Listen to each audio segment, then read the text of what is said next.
Hello everyone, this is Defense Politics Asia, and this is the summary for the day of 726 for the 19th of February. And based on the information coming from the Ukrainian side, they reported they shot down yet another two Russian fighter jets. One Sukhoi 34 and one Sukhoi 35 was reportedly shot down by the Ukrainians. They did not mention how they shoot it down. It remains a mystery how they are able to shoot down. I think five aircraft over three days, 5 or 6 over 3 days. So this quite a huge development in terms of the air defense capability for the Ukrainians. We're not sure what is being deployed to be able to shoot down all these aircraft. At least one of these aircraft was shot down over the Sea of Azov, over here. So one of these aircraft was shot down over this water body. So very intriguing. And the Russians, in retaliation, strike the airbase. The Kanatovo Air Base was hit by some missile strikes. But based on the information reported by Ryba, it seems like the missile kind of missed. It didn't really hit the target well. So according to the information, they say that the strike fell between the parking lots of MiG-29 and Sukhoi 27 fighters. So it probably only slightly damaged the aircraft and maybe not damaged the aircraft enough to take it out of action. So yeah, that's it for the this more strategic strikes or strategic information. Over in the Kherson Front, talking about the strategy and tactical situation, Russian forces continue to attack Krinky. Information is reported by Ukraine and also corroborated by Ryba. So the Russian forces continue to try to take out the Ukrainian beachhead over at Krinky. And that's all for the Kherson Front. We move into the Zaporizhzhia Front. So this is Zaporizhzhia city, and this is Zaporizhzhia Front. Over at the Robotyne region of the Orkhiv sector is around here. So the Russian forces continue their attack in this Robotyne direction, or the Orkhiv sector. Russian forces are attacking from the west towards Robotyne. They are also attacking from the south. Based on geolocation, Ukrainian forces seems to have established control over the western part of the settlement, which the Russians in yesterday's report seems to have penetrated through. Frontline changes I already mentioned. Ukrainian forces geolocated over at this position is indicated by a FPV drone strike on a Starlink. So this shows Ukrainian presence over there. So if I zoom in a bit, you'll probably see better. Yeah, the Ukrainians are geolocated here, while the Russians claim that they have attacked in this area here. So the Ukrainians do have a salient around here. So we will continue to monitor to see how these progress. The Russian forces are on top of attacking Robotyne. They are also attacking northwest of Verbove, as well as along the highway south of Novoporovska. So this offensive continues. It looks like the offensive over at Robotyne have a lot of hiccups. There is video footages published on the Ukrainian channels showing a lot of losses of armored vehicles for the Russians in yesterday's attack. And then now we have the latest footage showing that some of the Russian forces have surrendered for unknown reasons. So let's see how this progress. Whether is it as catastrophic as the video footages released on the Ukrainian side, or is it just propaganda and to undermine the confidence of the Russian supporters. We move into the Huyaipole sector. In this area here, Russian forces are reportedly attacking Melanivka. So again, Huyaipole and the Russian forces are attacking Melanivka and Zhevony. Information coming from the Ukrainian Defense Ministry and Russian Defense Ministry. They both reported separate locations, which means that there's a possibility that the Russians are attacking in between the two towns, causing this conflict of information. There is, however, a video footage of a guided missile hitting a house in Melanivka. So definitely the Ukrainians' claim on the attack on Melanivka seems to be a bit more legitimate. The Russians say that the attack is at Zhevony. So let's see how this progress. Will this actually evolve into some kind of major offensive where the Russians start to make a major push into the eastern part of Huyaipole?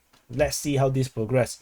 If it does, then it becomes a wider expansion of what we understood to be the probable beginning of a major Zaporizhzhia offensive. Tentatively, I'm not even sure yet. Despite it could already have started, but it's hard to tell based on the information and the intelligence that we are getting right now. We move into the Donetsk Front. So this is the Donetsk Front. At the Donetsk Front, at the Velika Novosilka sector, Russian forces are attacking Staromayorsky. Information coming from Russian and Ukrainian Defense Ministry both reported this attack. There is geolocation of artillery shelling of Ukrainian trenches north of Kryone. So that only shows that the Ukrainians are still there in the forest region north of Kryone. And further to the east, the Ukrainians have counterattacked over at Shevchenko, based on the Russian Defense Ministry's information. Wrong color.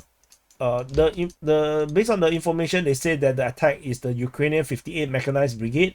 So let's see how this progress, whether this will become some kind of a more influential operation from the Ukrainian side.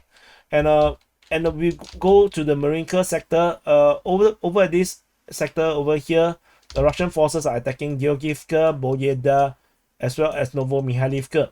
The battle of Novomihailivka, there is no change in terms of the strategic and tactical situation. The front line remains the same. The Russians are still attacking from the east and the south.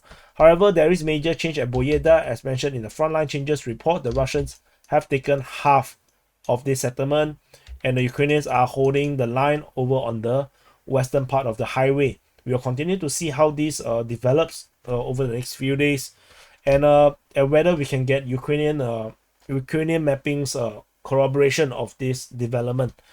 And we move on away from the Donetsk Front into the Avdiivka Front. So this is Avdiivka city, currently captured by the Russian forces. The Russians continue their offensive in the Avdiivka sector, and the fighting is still reported at. Let me zoom in a bit more. The fighting is still reported at Leshtokine. Ukrainians are counter-attacking over Leshtokine as well. The Russian attack at Zheveny, at Povomaysky, as well as Nevelsky. So this is the current situation over at Avdiivka. The Ukrainians are still holding Leshtokine, so it just invalidates a lot of these initial Russian claims of Ukrainian withdrawal from that region, which was originally, like I mentioned, if you have watched, I expressed surprise because I would not expect them to just run away. Expect them to just hold the line better. I thought the claims that Russians having a high ground, through the coke plant, can land a fire on Leshtokine makes sense, but the Ukrainians are still there. So yeah, that kind of invalidated that theory. There is geolocation of a Lancet strike quite far into the rear near Khalivka or Neteleve. So this strike happened quite far away, and it's an infantry fighting vehicle that got hit by a Lancet. And within Avdiivka city itself, there is still reports that there are Ukrainian elements that are still in the city. So they are still trying to mop up and sweep up the city. It's going to take some time before the Russians can have a full control over Avdiivka. And Avdiivka is a big place, like I mentioned. The size of the capture is a bit too huge. There must be Ukrainian elements that is stuck in the rear line, and it's going to take some time before they can fully secure the entire Avdiivka city. And the Russian Defense Ministry announced that they have captured the Avdiivka coke plant. So apparently, when they say that they captured the city, it doesn't include the coke plant. So now they have officially announced they have fully liberated the coke and the chemical plant. So now the Russians can now cope because they have taken away the coke plant from the Ukrainians. So yeah, they now don't have the Soledad salt. They cannot be salty. Now they cannot cope. So that's actually quite depressing. Anyway, so that's all from the Avdiivka front. We move into the New York Front. At the New York Front, the Ukrainian forces launched an attack again over at the New York Front. This is New York. This is Donetsk. The Ukrainian forces attacked over at Pobjeda region. So yeah, but that's all we know. And moving on away from the New York Front into the Bakhmut Front. In the southern flank of the Bakhmut Front, the Russian forces continue their usual, the attack over Klishchiivka, Andriivka, and Kudyumivka. There is nothing particularly special about this anymore, so no frontline changes, so there's nothing really to talk about. Over in the northern flank, the Russian forces also do exactly the same thing. They are attacking over at Bodanivka region, over attacking Ivanivsky, and this time around we have information about fighting at Khorivka. And that's about it. Basically, this is a strategic situation over at the Bakhmut Front. The Russians have the initiative. They are trying to push, but we're not sure how will this develop because the front line don't change. We move into the Siversk Front. At the Siversk Front, the Russian push over in the southeastern part of Vimka is not reported anymore. The only report we have is the Russian attack over at Bilohorivka. We do have a geolocation of the video footage of the Russians hitting the Ukrainian position with the TOS-1A thermobaric missiles. So there's some spectacular footage, but as usual, TOS-1A's footage are also very spectacular. But yeah, so let's see how this goes. The hit was at the foot of this chalk mountain. But yeah, that's all for the Bilohorivka region. We move into the Kreminna Front. This is Kreminna. At the Kreminna Front, the fighting has subsided quite a lot, with fighting only reported at Terny, with both sides clashing with each other. Both are being claimed to be the defender or the attacker. That's all from the Kreminna Front. We move on further up north. There's nothing over the Sviatove Front. We move into the Kupyansk Front. This is Kupyansk city, and this is the Kupyansk Front. At the Kupyansk Front, the Russian push over at Khyslivka or Terbaivka is not reported anymore. This entire push over in the eastern part is not being reported. The only reports is only at Sinkivka. As usual, the Russians and Ukrainians both claim that they are defending, so makes no sense, but that's exactly what it is based on the reports. So that's all from the Kupyansk Front, and that's it. I believe this is it. This is the summary for the day of 726 for the 19th of February. Do press the like button, subscribe, and I'll see you guys in the next update.